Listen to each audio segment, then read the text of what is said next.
Pick Television, the new face of black. We have a wonderful author spotlight. It's a chance for you to get your book or publication seen by over 60 million subscribers on Roku television. We're the new face of black television. Pick TV on Roku. Welcome to the new face of being in the black. Pick Television. Welcome to the importance and power of reading. I'm Michelle, the computer lady, your host. During some awful dark times in America, black people were denied the ability to read, to learn how to read, to write, or to even own books. And that has hampered our communities up until this day. Now we're going to have important conversations about the importance and power of reading. Hi, everybody. Welcome to the show. I have a phenomenal guest. You might have even seen him. He is the sexiest man in comedy. Everybody, welcome Sherrill. Corey, thank you so very much for joining us. Tell everybody about you. Thank you. I'm Corey Sherrill. I'm born and raised out of Detroit, Michigan. Definitely Detroit. Shout out to everyone out in Detroit, Michigan. I love home. It's nothing like Detroit. And our Lions are winning right now. We're 1-0. But I started my career in New York City, and now I'm out in Los Angeles. You're out in Los Angeles, so how do you like it? And tell everybody about all the stuff that you're doing out in LA. Well, LA right now, I'm in a series called Double Cross. It's very exciting. You can catch it on BET, Hulu, Amazon Prime. So when the strike is over, I'll be back going to work and whatnot. And then I'm a stand-up comedian. I have my own comedy night every Thursday starting October 5th. I'm going to have some very talented acts that's coming in all over the world. And my night is called Therapy Thursdays because comedy is my therapy for sure. So where can we catch you at? You can catch me at the Comedy Chateau in North Hollywood. All right, for all my fans out there in North Hollywood, go see us. Boom, boom, boom. Corey Sherrill out there. Now, Corey, let's get into some of these questions. Yeah. Now, did you like reading as a child? As a child, I did not like reading. I love to hear stories because as a So, child growing up, I struggled with reading, and for me, once I gained the strength of reading and saw how strong it is and how I could take myself into the story because now I'm absorbing it. I can go back. You can kind of go back and say, "Hold on, I need to read this again. Did this really happen?" So um, that is when I really got the joy. But okay. I started as liking to hear stories. So you started liking hearing stories. So who was telling you stories? Mom, dad, auntie, grandma, whom? My grandma, yes. That is awesome. So you said you struggled around reading. Do you remember when you started to read well? Yes, I started to read well when I was 12 years old. Um, it became fun. Before it was like a task. I felt like reading was like math almost. I was trying to figure out the formula, and so a lot of it was being able to slow down and absorb the words. And there's so many words that look alike, like resume and resume. Correct. I was the kid that's saying, I like to resume, and I meant to say resume. Just saying. And well, a lot of people have struggles around those words, those antonyms and homonyms and synonyms, things that look the same or that mean different things. Yes. So I'm glad that you brought that up. Now, you said reading was a chore. Who gave you your love for reading? Was it mom, dad, grandma, aunt? I want to say that it was interesting. It was the Bible when I was younger. The stories in the Bible were so defining. There's nothing like it. And as a kid with imagination, when you can see how awesome the world is and how fascinating it is just being out here in the world, and then there's a book that's describing miracles and all different type of things like that. My fascination became within that. reading the Bible stories because I was just fascinated with how different the world was depicted from how different the world was depicted inside of the Bible, and just from the story aspect. That is awesome. Now, you said your grandmother, excuse me, Yes, told you stories. Did she read them from a book, or was she telling you stories of the family? she was reading them from a book.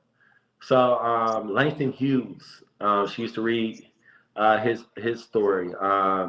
Man, and then a lot of it was like Proverbs. A lot of it was, Old Testament stories. But my grandmother used to sit down and just read different things to me. And it really connected with me to want to have the power of reading. And I think it's very interesting when you grow up in a religious background trying to start with a Bible to read is hard because of the verbiage isn't the same. When you're like passionately wants to engage because that was the lifestyle that I was in. Being, my grandmother was very devoted to the church and giving to people and stuff. So she's not here with us now, but she's every bit of the strength that I have of going and going and going. That is awesome. So, would you say the Bible is your favorite book, or did you have another favorite book as a child? Hmm. I want to say I can honestly say that as a child that was my favorite book to read. That is awesome because the Bible has so many wonderful stories that you can relate to. Now, what are you reading these days? These days, right now, I'm reading a book called Life After Technology. It's a really good book. It really breaks down what we're going through right now with technology and understanding the algorithm and understanding how to not lose yourself in the internet social media space. That it's a tool that works for us, we don't work for it. And so I'm reading that, and then I'm a part of George Carlin. His daughter has a book club, and she sends us different powerful quotes. So I'm constantly reading her quotes every day. So that's like I start up my day reading one of the quotes that she sends me, and I'll do my research on the person that wrote it because when you get a reference of someone that has you hear quotes all the time like Marcus Garvey. His One of his quotes is "Up, up, you mighty race, you can accomplish what you will." Now we've heard this. So many people have heard this quote, but now you should take yourself into that person and really understand who they are. You can kind of get a full circle and not just a blast of that. And I will say this: reading is very fun, but I still listen to audiobooks. Kevin Hart has a really dope audiobook. I can't think of the name of it right now, but I'm listening to that. And so I try to configure myself with receiving that because words, I mean, there's so much knowledge in the world. And, we have some from our ancestors, we have some from people right now who has a perspective. So I try to balance myself and not just be like a person that's just seeing life as it comes and just getting the information. I want to make sure I read it to kind of understand. Sort of like I was telling you earlier, like, hey, I'm dealing with an invoice. Like, a person has to read and you have to be able to write down the details of everything. So yeah, I'm active. I'm an active reader for sure. That is absolutely awesome. Now, do you have any kids yet? Because you're Yes, young. yes, I have two children. Okay. So, what ages? I have a soon-to-be 3-year-old, and I have a 9-year-old who's a very, very, very, very good reader. That is awesome. So, because I know as a comedian, you travel a lot. So, do Yes. you have books in the home that keep them engaged? And what other things do you do to keep them engaged and to read well? All right. So the first thing is for me and my daughter's mom. Christy really has yearned for just wanting my daughter to have the information before it comes to us. Because a lot of children, they're here it is, you go from third grade to fourth grade. You want her to be prepared for what's going to happen in fourth grade. So once she began to be in scenarios of having to spell, we got her a teacher to come by. a tutor to focus on reading, to focus on her syllables, and to be able to break down any type of word, because it's all an effort of knowing. So once you know, you won't forget it. And so my daughter learned that confidence in knowing that words are for us to read, and that really helped her. I want to give a lot of the credit to her mother. I want to do that right now. I'm gonna be the first guy to say, hey, she gets the credit for that, because she was very avidly like, hey, we're going to spend this extra $100 a week to make sure that she excels in reading. And it's so important for kids to read. And I say this because it also allows you to have confidence in the world, because you have understanding. I don't have problems in feeling like I'm lost, or I need help or directions, or sometimes people say, hey, I don't know how to do this. I'll sit down and take time to read it step by step. So it also adds a bit of a confidence to yourself. So I think it's very important to install that in your child and to enhance them, though. You have to enhance that skill. Wouldn't you say so? Oh, I definitely say so. Not only that, I'm going to give you and your daughter's mom lots of credit because you, number one, know that you don't want her to struggle. Number two, you got a tutor for her so she can understand the importance of words and the comprehension value. That is really, really crucial right now, that our kids really know how to express themselves. They know Yeah. what vocabulary is, and the fact that you and your daughter's mother are, number one, realizing how important this education is. Number two, you're making sure that she's got a tutor and she spends that time productively. Yes. That is going to be key. So, so Excuse me. no worries. So on that end, let me ask you another question. Now, as a professional, because you talked a little bit about sending an invoice, how important is reading in what you do? Because you're an entrepreneur as well as a comedian and an actor. Yes. I mean, it's everything. It's everything. I think that what I'm happy about, we've heard of so many stories of people not looking in the fine lining of things. And so I make sure that I have questions to ask, and reading the fine lines of contracts, making sure that I feel like I'm being valued. It's all it's right there. So what I try to do is I try to make sure that I understand what I'm signing before I sign it. I want to tell everybody, make sure you understand it. Even if you got to Google words, you got to be your own attorney. Call a friend that may have a better understanding. Never sign something that you don't know. So for me, I try to have everything in writing, from invoices. Like, I've been fortunate to have an investor invest in my business, but I wanted to make sure I had everything in writing to make sure that it's all professional on their end and my end. And it just goes, it feels so good. And I have signed some contracts that I was like, oh man, I had one contract I signed, and I was like, man, I could have got a better deal for myself. And so that's why you want to make sure that you understand where you're at in these signing contracts and stuff. Well, that's absolutely correct. And I'm glad you brought out that point. Now, we've got to take a small commercial break, and we'll be right back with my wonderful guest, the sexiest man in comedy, Corey Sherrill, on the Pick TV network. Stand by. Since 1877, Jackson State University has been training students for a life of service and leadership to impact our global society. Ranked among the best HBCUs in the country, Jackson State University offers 47 undergraduate, 37 master's, 1 specialist, and 13 doctoral degree programs. Whether you're interested in the arts, education, public health, the sciences, or business, we're here to take you from ready to JSU ready. Visit jsums.edu and apply today.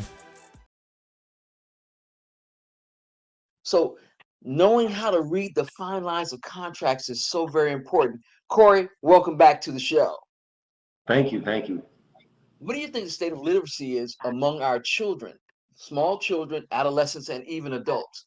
And if it's not good, how can we fix it? I think that it's actually going to rise. I'm an optimistic person naturally, so I'm only speaking on my community and the community that's expanding that believes in the power of reading, that believes in the power of education. Because I mean, what you read it enhances your thoughts. What you absorb in, even from music, what you listen to. So I think that right now we're at a part where of our lives where, in humanity, where technology is evolving so much, and so it's now making people more expressive and to understand. So like I find myself reading things from Chat GPT, just understanding where technology could go. And so as far as for my children, having a 9-year old, which I'm so blessed, she's just so brilliant, Kaylee. Um, um, I feel like it's enhanced because I wasn't afraid to give her a tablet. I wasn't afraid to make sure she had a phone that was fast to the thought. I was always I was all I remember when her first cell phone I bought her, um, so she could call me and her mom and kind of have interactions with us and family. We had a family group chat, and it was slow, and I saw how it would frustrate her. So I said, let me buy her iPhone, and it changed in how she moved. How the games that she would put on there that was educational, how it just was faster. And so for me, I think that technology, along with people like ourselves who still have this like old fashioned creative learning, and we mix it in together. I mean, as we say, if you have one or two people in the midst, God is in the midst. So if you have people that's pushing reading, it's energy that can't be stopped. So I think that it's going well. It's going well. I mean, look today. I mean, your platform is so brilliant because it's for diverse minds that know that look, I'm not just going to text everything and Google everything and let someone else do it for me. I need to apply that myself. And the importance and power of reading is extremely important to never lose that quality. Oh, and I know that's right. Now, because, you know, you struggled, what can you say to young men out there that might struggle with reading? Because I'd like to reach young men because I know it's not that they're struggling. Sometimes they're bored or they don't see themselves. So, Mhm. what would you do to a young man that's struggling? How would you get him to where you are today? Well, the first thing is to identify the why. So why are you struggling? Are you struggling because you're having trouble understanding the words? Are you a reader that can read something but then you can't take in the information? And so there's definitely layers to people who struggle with reading, right?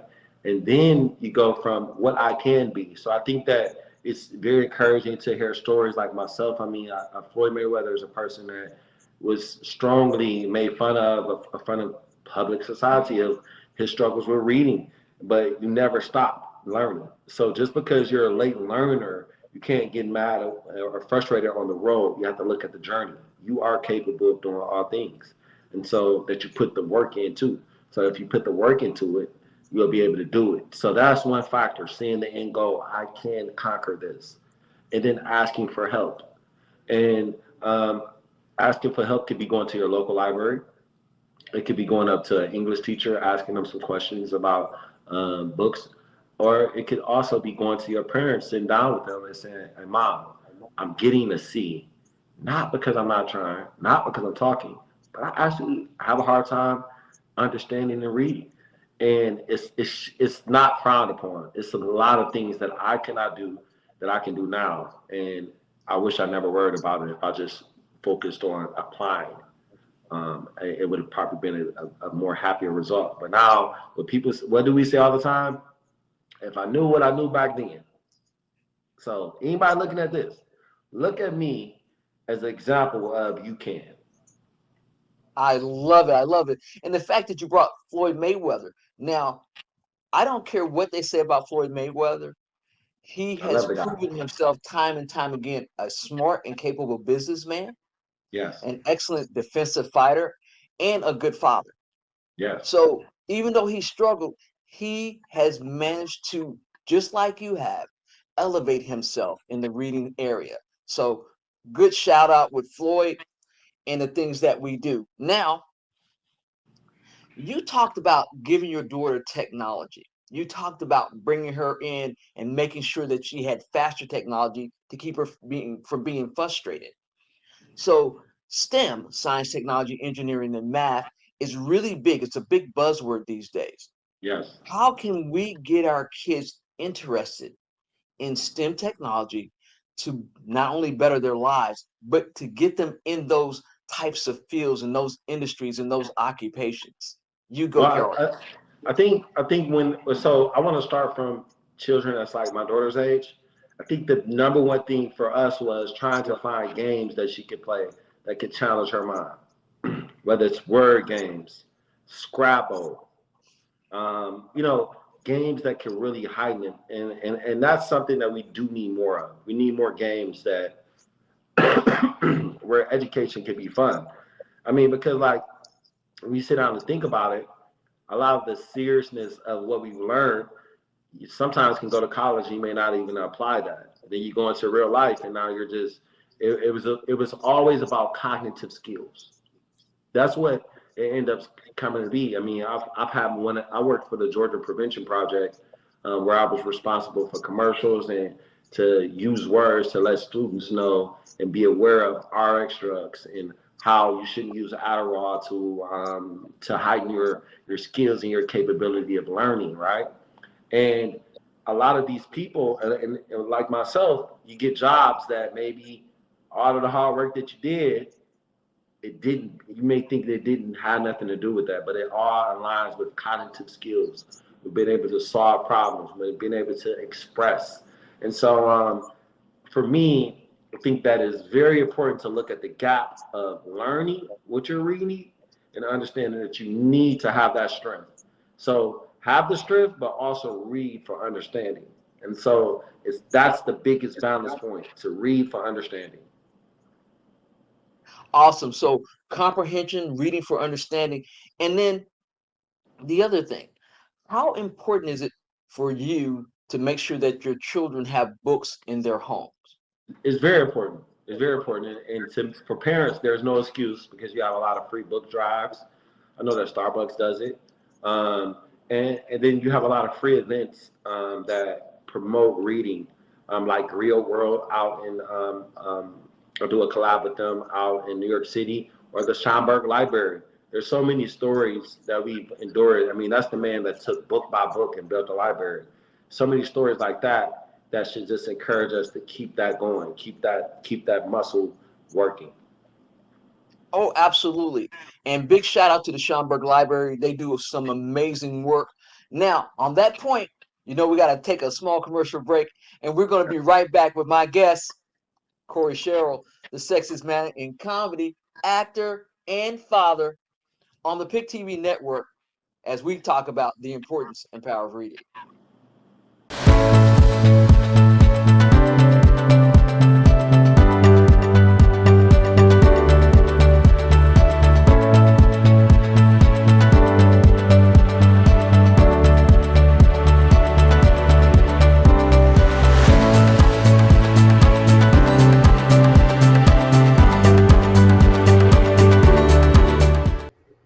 Hi, I'm Michelle the Computer Lady, author and children's book publisher of the Mommy Readers Collection series of books.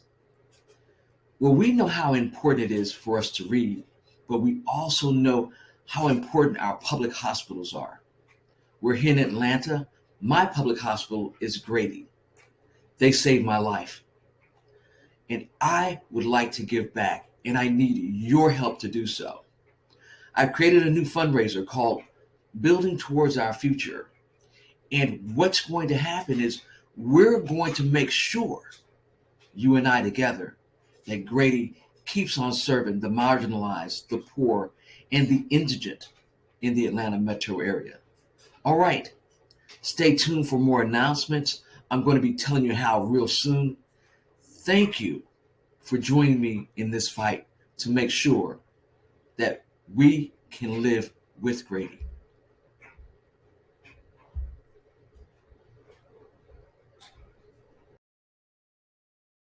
Wow, everybody, we're having this amazing conversation with Corey Sherrill. But as we dive deeper, guess what's going on? This father of two children has gotten a tutor for his kids, and He's also mentoring, making sure that our kids are reading, working with programs. He is community involved. Those are the things that take us to the next level on this reading journey. All right, Corey, welcome back. I was just telling everybody all the things that you do, because you were telling us that you do activist work around reading in New York and programs that you've done in Georgia as well to make sure that our kids get to read. Now, my thing right now is how can we help our children, both boys and girls? I want you to give the parents some clues to help them read better and more. I think listening, for one, listening. When you come in and you have a goal, your goal is to make sure that your child has confidence, right, to do this. You want to come in and listen. And I think a lot of times parents, it can be frustrating to think that your kid could be a part of a percentage that struggles in any type of academic, right? Whether if your child doesn't want to dress for gym, doesn't understand social studies, doesn't like geography, doesn't like science, and as we're talking about reading today, and so I think that has to be the whole execution, having a point, knowing that in most solutions, whether if it's hooked on phonics, which has helped a lot of children, there's a solution out here. So to talk solution based, and then to also go inside yourself. I mean, hey, I remember it was an emergency one time and nobody knew what I was saying. I was saying somebody call an ambulance, and it's ambulance. So I mean, we all got our ways of pronouncing words and talking and stuff. So being human and understanding that, hey, my child will get this. So I think having the patience and having a solution is the number one tool. And the solution again is reaching out to a tutor if you can afford that, or also going up to your schools and looking for after school programming that promotes reading. And there's a lot of people that donate their time to that. I think you're absolutely correct. Now, let's talk a little bit more about comprehension and a little into STEM, because when we talk about STEM, we're talking about making everyday activities our kids can do around STEM. So, Right. what are some everyday activities that you give your daughter to do around STEM? Oh, all right. So one of the things that I like to do with my daughter is I one thing that I do, I allow for her to help with the vegetables. Like when we cutting up vegetables, I want to put that accountability on her to know, okay, look, we're about to take these vegetables out. What is the proper way to clean them? How do we clean them? What is the next step? And then also, I like to apply what she's learned at school at home. So whatever the task is when she has homework, we're doing quizzes all day in the house. And a lot of it is making it fun. I mean, again, for kids, I think sitting them down, how my grandma would do me and say, hey, you ain't gonna get up till you understand. That's kind of harsh. That's kind of harsh, especially a fidgety kid like me. That was really harsh. So I think just being able to turn it into a game, and it's interesting in the App Store they actually have a STEM game that you can play. And so I think utilizing the technology, not putting your glasses on, don't look over them, look at them through the glasses so you can see, and and applying that. So that's what I do. I kind of just go ahead and take whatever the teachers, and teachers are our friend, and it's a co-relationship. I'll say that again. It's a co-relationship. So don't expect, oh, my daughter doesn't understand this, my son doesn't understand that. What are they learning? It still starts from home. Yes, that's the big deal. So, parents, you heard it here. Corey told us everything we do starts from home. Yes. Now, he said you might not be able to afford a tutor, but library help, teacher help, go and see. And this is a co-relationship. The teachers and the parents work together. Now, you have a 3-year-old. Is Yeah, that 3-year-old starting to read yet? Are you reading stories to that 3-year-old? I am. But my 3-year-old, my soon to be 3-year-old, she doesn't have patience right now. So right now she's the boss. I think we've all experienced that. She's the boss, okay? So I'm gonna have to send her to you. You're an expert. We'll send her to you for a week and see if you can. Hey, She's so cute. So right now, I'm just satisfied that she's so cute. Okay, and she at least knows what she wants, and and that I can trick her and make chicken nuggets at home and put it in the McDonald's thing, and she don't even know that this is fresh chicken from home. So wow, yeah, that's another one for you. I And you can love come up with that. your own Happy Meal. You can go to the dollar store and just go to McDonald's and buy the cart and put everything in there, homemade fries, everything. She's happy. She thinks she ate McDonald's. I love Innovative. it. I love it. I love it. Until she starts seeing those golden arches. That was funny. I'm gonna have to use that. Hey, I used to work at McDonald's in college, so I know the deal. But I'm also a grandmother and I love grandchildren. So you just go ahead and send her to grandma, get some of that grandma love. And Right. I've got plenty of books because I write books for children. I write STEM books for children. Yes. And so we'll definitely keep her in books and making sure that she has all these wonderful things. Now, Corey, Yes. this time goes by really fast. So again, I want you to tell everybody how to look out for you. I want you to tell everybody about your social media, what comedy club you're going to be at, if you're going on tour and when, and how they can catch some of your material out there on YouTube. Because I've seen you and I know how funny you are. I've been following you for years. Thank you so much. Well, first of all, I wanted to say that I'm so humbled to be just on your platform. You're so amazing, and it makes me feel as though I'm a reflection of yourself.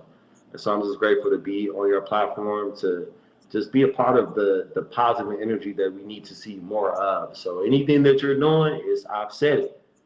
When I get to the Oscars, I'm not going to change up.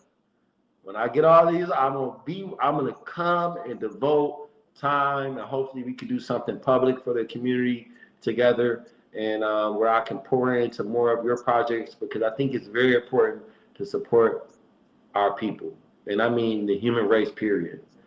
So I'm grabbing my chest and saying this to you. Thank you so much for even having the patience to have me on your platform today, and it's very important to me.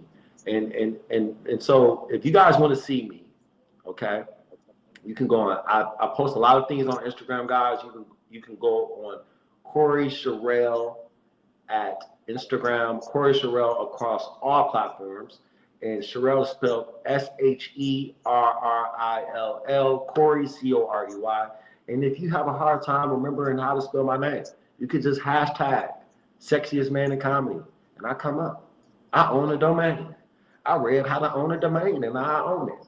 So that's my domain, the sexiest man in comedy. So guess what? If somebody say, "Well, he's handsome, Corey," guess what? I own the domain. So not only am I sexy, I'm the owner of the sexiest man in comedy. Absolutely. And he's on Twitter. And don't forget, he's got a show every Thursday At the at Comedy Chateau, every Thursday at the Comedy Chateau, in North Hollywood, guys, starting October 5th. I've been in LA 6 months, and I have my own comedy night. So that should let you know the energy I'm bringing. There's so many talented up and coming comedians. Shout out to my teammates in Inappropriate Eddie and Joel T. Moore and Thomas Ward, and just all the team, Pierre, everyone that's on my team that makes this happen. Tanasha, she's from Floyd Camp. There's so many different people that are just so extraordinary, that's pouring into me and making sure that I'm on the pathway and I have all the support. So, including yourself, thank you so much. And I have to give a big thanks to the godmother of comedy, Tina Brown. Wanted to give a big thanks to her, Tina Brown, for pouring into me as well and connecting so many dots in my life. That is absolutely awesome. Thank you so much for blessing us with your time. Everybody, go see Corey if you're out in LA. If you can't see him out in LA, look him up on social media. He's always doing something funny, something fun, and he is the sexiest man in comedy. Wow, folks, what an epic, phenomenal piece right there. You talk to a man that struggled, but now at 12, the Bible, his grandmother, all these things that got him reading. And guess what? He's passed on that love of reading to his children. And that's why he stopped by to discuss his journey. as we talked about the importance and power of reading. All right, I'll see you next week. Everybody have a great night. Are you a company, business, or service that believes in social responsibility? Would you like to make a positive impact? You can. You can sponsor this program and be seen by 2 million viewers on the PIC TV network. Call 770-367-1268 for more information today. You know what's going on in our society, book banning, and over 38 million children don't have books in their homes. Join me for some exciting segments as we talk about the importance and power of reading with my guest, Cynthia Hardy, on the PIC TV network, Channel 1000.